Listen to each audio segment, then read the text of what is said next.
Stop an anxiety attack, panic attack, Vicks Vapor Rub. When it comes to anxiety attacks, it comes to panic attacks. A lot of it is caused because we forget almost to breathe. Well, I struggle with anxiety a lot. I got diagnosed with general anxiety disorder. And when I would start to forget to breathe in a sense, all of a sudden I start gasping for air. I start to freak out a little bit. I can feel my heart rate would start to raise. I can feel sweat start to build up and I can feel like ants are crawling on my skin. I take some Vicks, take a little bit of this, I put it right here, and guess what? The cooling sensation on my skin shifts my thought process.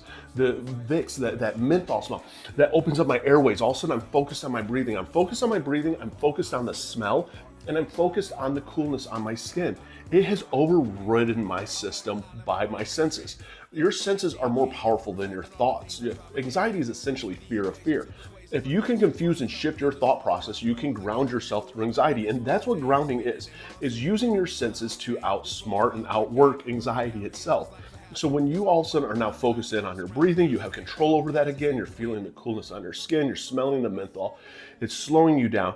Next thing you know, you realize that you have just grounded yourself through an anxiety attack. You're feeling a lot better. The shaking starts to stop.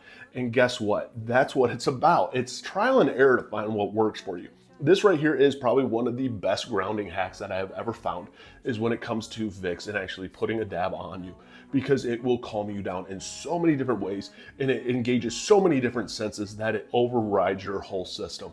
And again, it's trial and error. Find what works for you. This might not work for everybody.